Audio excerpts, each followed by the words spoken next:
लीजिए सुनिए। मुंशी प्रेमचंद के लिखे कथा संग्रह मानसरोवर एक की कहानी बड़े भाई साहब, मेरी यानी समीर गोस्वामी की आवाज में।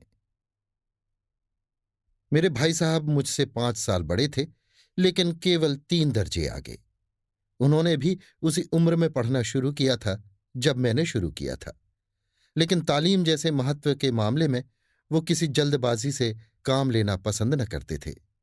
इस भावना की बुनियाद खूब मजबूत डालना चाहते थे, जिस पर आलीशान महल बन सके। 1 साल का काम 2 साल में करते थे, कभी कभी 3 साल लग जाते थे। बुनियाद ही पुख्ता न हो तो मकान कैसे पायदार बने। मैं छोटा था, वो बड़े थे। मेरी उम्र 9 साल की थी, वो 14 साल के थे। उन्हें मेरी तंबीह और निगरानी का पूरा जन्म सिद्ध अधिकार था, और मेरी शालीनता इसी में थी कि उनके हुक्म को कानून समझूं। वो स्वभाव से बड़े अध्ययनशील थे, हरदम किताब खोले बैठे रहते और शायद दिमाग को आराम देने के लिए कभी कॉपी पर, कभी किताब के हाशियों पर चिड़ियों, कुत्तों, बिल्लियों की तस्वीरें बनाया करते थे। कभी कभी एक ही नाम या शब्द या वाक्य 10-20 बार लिख डालते। कभी एक शेर को बार बार सुंदर अक्षर में नकल करते। कभी ऐसी शब्द रचना करते जिसमें न कोई अर्थ होता, न कोई सामंजस्य।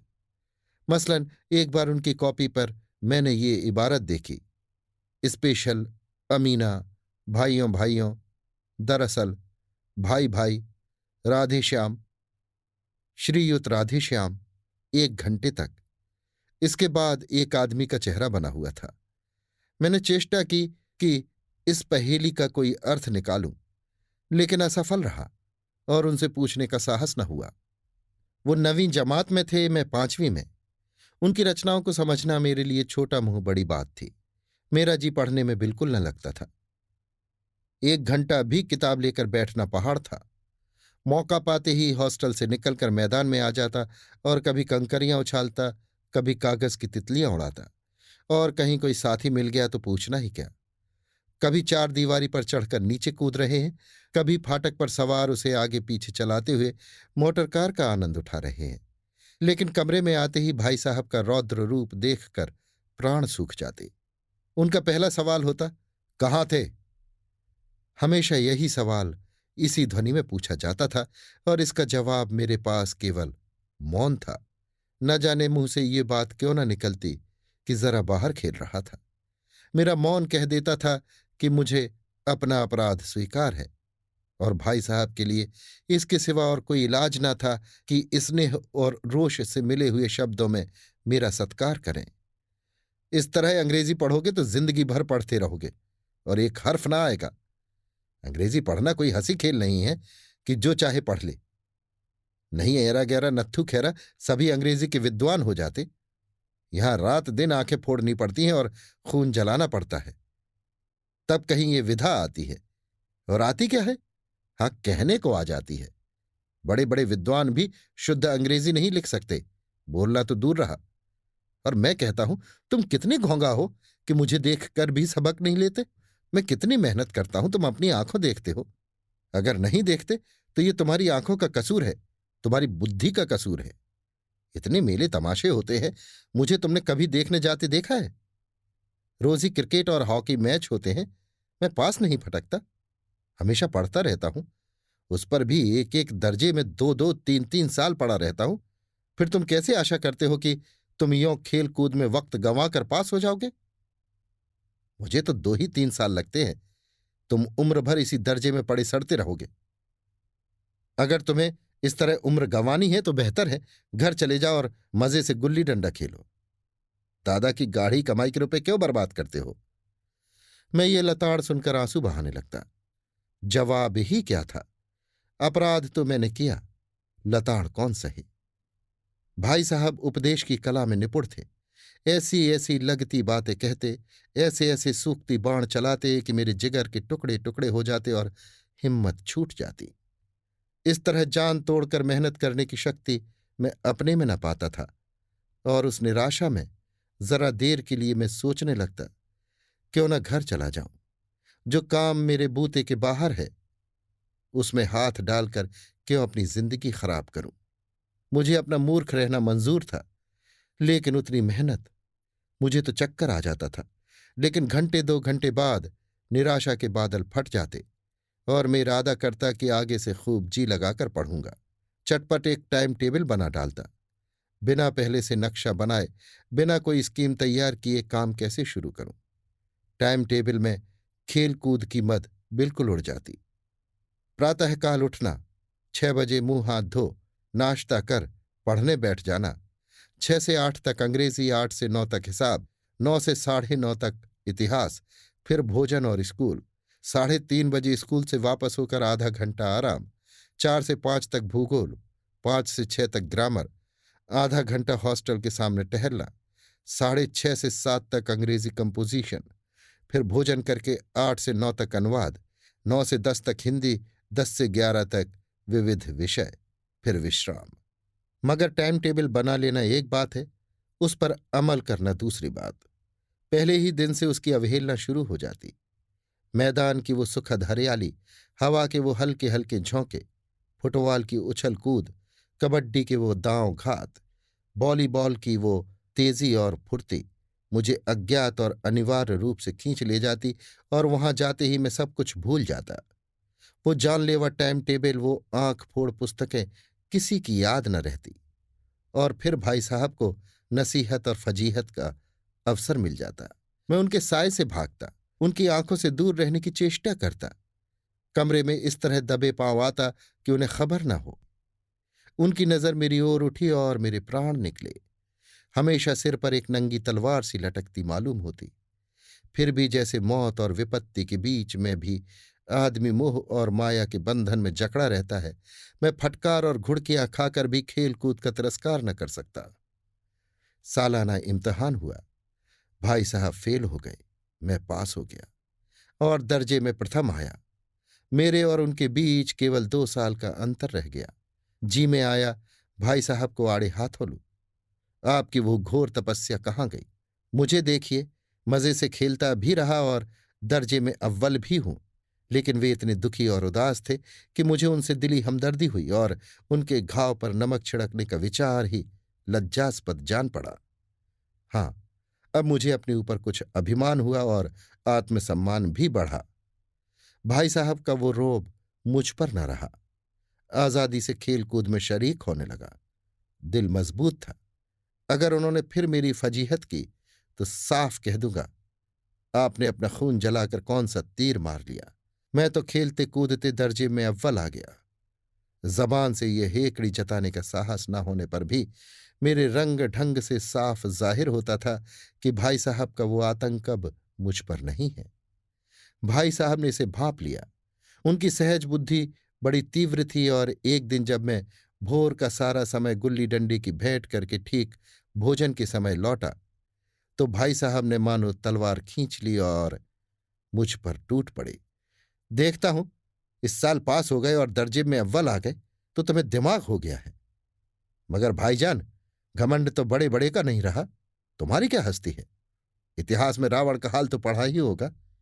उसके चरित्र से तुमने कौन सा उपदेश लिया, या यों ही पढ़ गए? महज इम्तिहान पास कर लेना कोई चीज नहीं, असल चीज है बुद्धि का विकास। जो कुछ पढ़ो उसका अभिप्राय समझो। रावण भूमंडल का स्वामी था, ऐसे राजाओं को चक्रवर्ती कहते हैं। आजकल अंग्रेजों के राज्य का विस्तार बहुत बढ़ा हुआ है, पर इन्हें चक्रवर्ती नहीं कह सकते। संसार में अनेकों राष्ट्र अंग्रेजों का आधिपत्य स्वीकार नहीं करते, बिल्कुल स्वाधीन है। रावण चक्रवर्ती राजा था। संसार के सभी महीप उसे कर देते थे। बड़े बड़े देवता उसकी गुलामी करते थे। आग और पानी के देवता भी उसके दास थे। मगर उसका अंत क्या हुआ? घमंड ने उसका नाम निशान तक मिटा दिया। कोई उसे एक चिल्लू पानी देने वाला भी न बचा। आदमी जो कुकर्म चाहे करे, पर अभिमान न करे, इतराए नहीं। अभिमान किया और दीन दुनिया से गया। शैतान का हाल भी पढ़ा ही होगा। उसे ये अभिमान हुआ था कि ईश्वर का उससे बढ़कर सच्चा भक्त कोई है ही नहीं। अंत में यह हुआ कि स्वर्ग से नरक में ढकेल दिया गया। शाहे रूम ने भी एक बार अहंकार किया था, भीख मांग मांग कर मर गया। तुमने तो अभी केवल एक दर्जा पास किया है और अभी से तुम्हारा सिर फिर गया। तब तो तुम आगे बढ़ चुके। ये समझ लो कि तुम अपनी मेहनत से पास नहीं हुए। अंधे के हाथ बटेर लग गई। मगर बटेर केवल एक बार हाथ लग सकती है, बार बार नहीं। कभी कभी गुल्ली डंडे में भी अंधा चोट निशाना पड़ जाता है, उससे कोई सफल खिलाड़ी नहीं हो जाता। सफल खिलाड़ी वो है जिसका कोई निशाना खाली ना जाए। मेरे फेल होने पर न जाओ। मेरे दर्जे में आओगे तो दांतों पसीना आ जाएगा। जब अलजबरा और ज्योमेट्री के लोहे के चने चबाने पड़ेंगे और इंग्लिस्तान का इतिहास पढ़ना पड़ेगा। बादशाहों के नाम याद रखना आसान नहीं। 8 हेनरी हो गुजरे हैं। कौन सा कांड किस हेनरी के समय हुआ, क्या ये याद कर लेना आसान समझते हो? हेनरी 7वें की जगह हेनरी 8वां लिखा और सब नंबर गायब। सफा चट। सिफर भी ना मिलेगा, सिफर भी। वो किस ख्याल में? दर्जनों तो जेम्स हुए हैं, दर्जनों विलियम, कोड़ियों चार्ल्स। दिमाग चक्कर खाने लगता है, आंधी रोग हो जाता है। इन अभागों को नाम भी न जुड़ते थे। एक ही नाम के पीछे दोयम सोयम चहारुम पंजम लगाते चले गए। मुझसे पूछते तो 10 लाख नाम बता देता। और ज्योमेट्री तो बस खुदा की पनाह। आबाजा की जगह आजाबा लिख दिया और सारे नंबर कट गए। कोई निर्दयी मुमतहीनों से नहीं पूछता कि आखिर आबाजा और आजाबा में क्या फर्क है, और व्यर्थ की बात के लिए क्यों छात्रों का खून करते हो? दाल भात रोटी खाई या भात दाल रोटी खाई, इसमें क्या रखा है? मगर इन परीक्षकों को क्या परवाह? वो तो वही देखते हैं जो पुस्तक में लिखा है।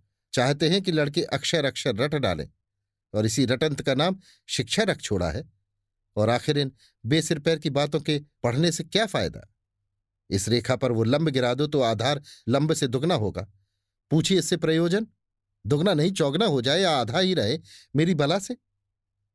लेकिन परीक्षा में पास होना है तो ये सब खुराफात याद रखनी पड़ेगी। कह दिया समय की पाबंदी पर एक निबंध लिखो जो 4 पन्नों से कम ना हो। अब आप कॉपी सामने खोले, कलम हाथ में लिए, उसके नाम को रोइए। कौन नहीं जानता कि समय की पाबंदी बहुत अच्छी बात है। इससे आदमी के जीवन में संयम आ जाता है, दूसरों का उस पर स्नेह होने लगता है और उसके कारोबार में उन्नति होती है। लेकिन इस जरा सी बात पर 4 पन्ने कैसे लिखें? जो बात एक वाक्य में कही जा सके उसे 4 पन्ने में लिखने की जरूरत? मैं तो इसे हिमाकत समझता हूं।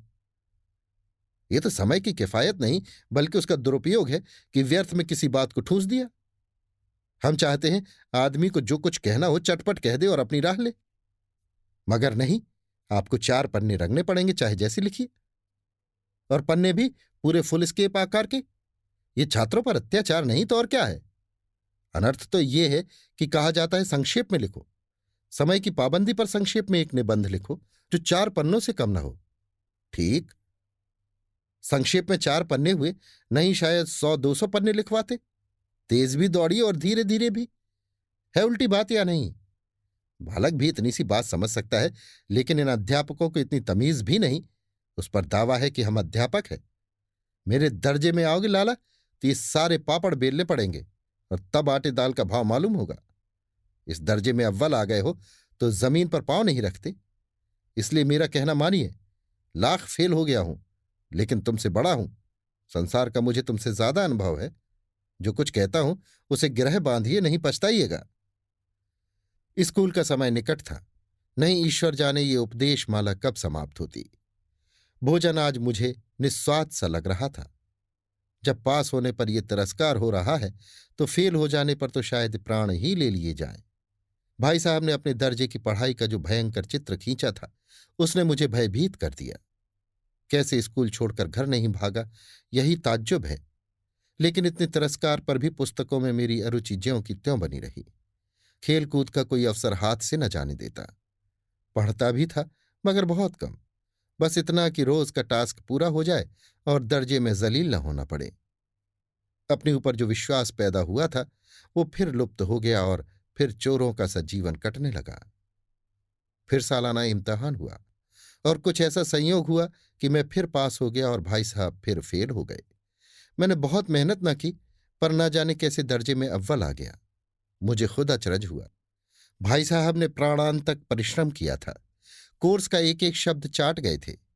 10 बजे रात तक इधर, 4 बजे भोर से उधर, 6 से 9:30 तक स्कूल जाने के पहले। मुद्रा कांतिहीन हो गई थी मगर बेचारे फेल हो गए। मुझे उन पर दया आती थी। नतीजा सुनाया गया तो वो रो पड़े और मैं भी रोने लगा। अपने पास होने वाली खुशी आधी हो गई। मैं भी फेल हो गया होता तो भाई साहब को इतना दुख न होता। लेकिन विधि की बात कौन टाले। मेरे और भाई साहब के बीच में अब केवल एक दर्जे का अंतर और रह गया। मेरे मन में एक कुटिल भावना उदय हुई कि कहीं भाई साहब एक साल और फेल हो जाए तो मैं उनके बराबर हो जाऊं। फिर वो किस आधार पर मेरी फजीहत कर सकेंगे। लेकिन मैंने इस कमीने विचार को दिल से बलपूर्वक निकाल डाला। आखिर वो मुझे मेरे हित के विचार से ही तो डांटते हैं। मुझे उस वक्त अप्रिय लगता अवश्य है, मगर ये शायद उनके उपदेशों का ही असर हो कि मैं दनादन पास होता जाता हूं और इतने अच्छे नंबरों से। अब भाई साहब बहुत कुछ नर्म पड़ गए थे। कई बार मुझे डांटने का अवसर पाकर भी उन्होंने धीरज से काम लिया। शायद अब वो खुद समझने लगे थे कि मुझे डांटने का अधिकार उन्हें नहीं रहा, या रहा तो बहुत कम। मेरी स्वच्छंदता भी बढ़ी ही। मैं उनकी सहिष्णुता का अनुचित लाभ उठाने लगा। मुझे कुछ ऐसी धारणा हुई कि मैं तो पास ही हो जाऊंगा, पढ़ूं या न पढ़ूं। मेरी तकदीर बलवान है। इसलिए भाई साहब के डर से जो थोड़ा बहुत पढ़ लिया करता था वो भी बंद हुआ। मुझे कनकौए उड़ाने का नया शौक पैदा हो गया था और अब सारा समय पतंगबाजी की ही भेंट होता था। फिर भी मैं भाई साहब का अदब करता था और उनकी नजर बचाकर कनकौए उड़ाता था। माझा देना, कन्ने बांधना, पतंग टूर्नामेंट की तैयारियां आदि समस्याएं अब गुप्त रूप से हल की जाती थी। भाई साहब को ये संदेह न करने देना चाहता था कि उनका सम्मान और लिहाज मेरी नजरों से कम हो गया है। एक दिन संध्या समय हॉस्टल से दूर में एक कनकौआ लूटने बेतहाशा दौड़ा जा रहा था। आंखें आसमान की ओर थीं और मन उस आकाशगामी पथिक की ओर जो मंद गति से झूमता पतन की ओर चला जा रहा था। मानो कोई आत्मा स्वर्ग से निकलकर विरक्त मन से नए संस्कार ग्रहण करने जा रही हो। बालकों की एक पूरी सेना लग गई और झाड़दार बांस लिए उनका स्वागत करने को दौड़ी आ रही थी। किसी को अपने आगे पीछे की खबर न थी।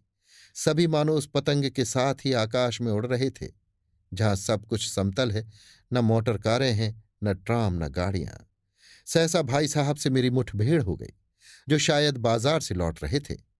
उन्होंने वहीं मेरा हाथ पकड़ लिया और उग्र भाव से बोले, इन बाजारी लौंडों के साथ धेले के कनकौवे के लिए दौड़ते तुम्हें शर्म नहीं आती? तुम्हें इसका भी कुछ लिहाज नहीं कि अब नीची जमात में नहीं हो, बल्कि 8वीं जमात में आ गए हो और मुझसे केवल एक दर्जा नीचे हो। आखिर आदमी को कुछ तो अपनी पोजीशन का ख्याल करना चाहिए। एक जमाना था कि लोग 8वां दर्जा पास करके नायब तहसीलदार हो जाते थे। मैं कितने ही मिडलचियों को जानता हूं जो आज अव्वल दर्जे के डिप्टी मजिस्ट्रेट या सुपरिंटेंडेंट हैं।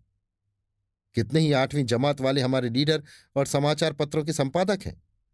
बड़े बड़े विद्वान उनकी मातहती में काम करते हैं और तुम उसी 8वें दर्जे में आकर बाजारी लौंडों के साथ कनकौए के लिए दौड़ रहे हो। मुझे तुम्हारी इस कम अक्ली पर दुख होता है। तुम ज़हीन हो, इसमें शक नहीं, लेकिन वो ज़ेहन किस काम का जो हमारे आत्मगौरव की हत्या कर डाले। तुम अपने दिल में समझते होगे मैं भाई साहब से महज एक दर्जा नीचे हूं और अब उन्हें मुझको कुछ कहने का हक नहीं है, लेकिन ये तुम्हारी गलती है। मैं तुमसे 5 साल बड़ा हूं और चाहे आज तुम मेरी ही जमात में आ जाओ और परीक्षकों का यही हाल है तो निस्संदेह अगले साल तुम मेरे समकक्ष हो जाओगे और शायद 1 साल बाद तुम मुझसे आगे निकल जाओ। लेकिन मुझ में और तुम में जो 5 साल का अंतर है उसे तुम क्या, खुदा भी नहीं मिटा सकता। मैं तुमसे 5 साल बड़ा हूं और हमेशा रहूंगा। मुझे दुनिया का और जिंदगी का जो तजुर्बा है तुम उसकी बराबरी नहीं कर सकते, चाहे तुम M.A. D.Phil और D.Lit ही क्यों ना हो जाओ। समझ किताबें पढ़ने से नहीं आती है। हमारी अम्मा ने कोई दर्जा पास नहीं किया और दादा भी शायद 5वीं 6ठी जमात के आगे नहीं गए, लेकिन हम दोनों चाहे सारी दुनिया की विद्या पढ़ लें, अम्मा और दादा को हमें समझाने और सुधारने का अधिकार हमेशा रहेगा। केवल इसलिए नहीं कि वे हमारे जन्मदाता है, बल्कि इसलिए कि उन्हें दुनिया का हमसे ज्यादा तजुर्बा है और रहेगा। अमेरिका में किस तरह की राज्य व्यवस्था है और 8वें हेनरी ने कितने विवाह किए और आकाश में कितने नक्षत्र हैं, ये बातें चाहे उन्हें ना मालूम हो, लेकिन हजारों ऐसी बातें हैं जिनका ज्ञान उन्हें हमसे और तुमसे ज्यादा है। देव ना करें आज मैं बीमार हो जाऊं तो तुम्हारे हाथ पांव फूल जाएंगे। दादा को तार देने के सिवा तुम्हें और कुछ न सूझेगा। लेकिन तुम्हारी जगह पर दादा हो तो किसी को तार ना दे, न घबराए, न बदहवास हो। पहले खुद मरज पहचान कर इलाज करेंगे, उसमें सफल ना हुए तो किसी डॉक्टर को बुलाएंगे। बीमारी तो खैर बड़ी चीज है, हम तुम तो इतना भी नहीं जानते कि महीने भर का खर्च महीने भर कैसे चले। जो कुछ दादा भेजते हैं उसे हम 20-22 तक खर्च कर डालते हैं और पैसे पैसे को मोहताज हो जाते हैं।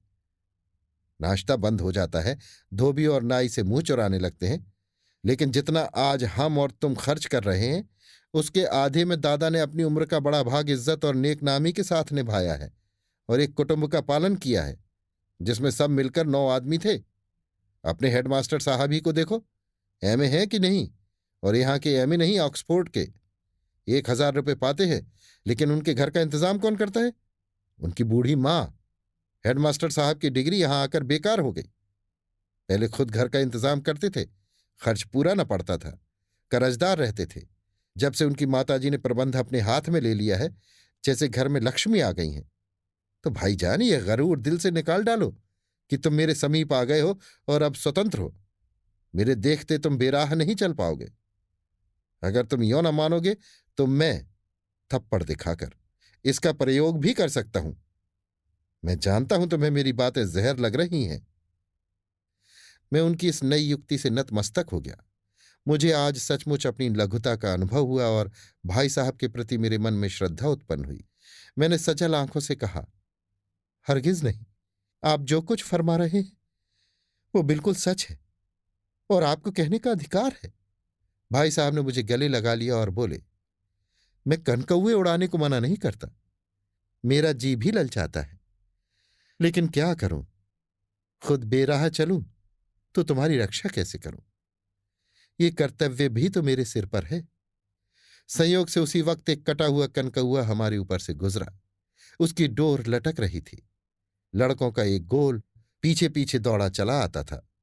भाई साहब लंबे हैं ही, उछलकर उसकी डोर पकड़ ली और बेतहाशा हॉस्टल की तरफ दौड़े। मैं पीछे पीछे दौड़ रहा था। अभी आप सुन रहे थे मुंशी प्रेमचंद के लिखे कथा संग्रह मानसरोवर 1 की कहानी बड़े भाई साहब, मेरी यानी समीर गोस्वामी की आवाज में।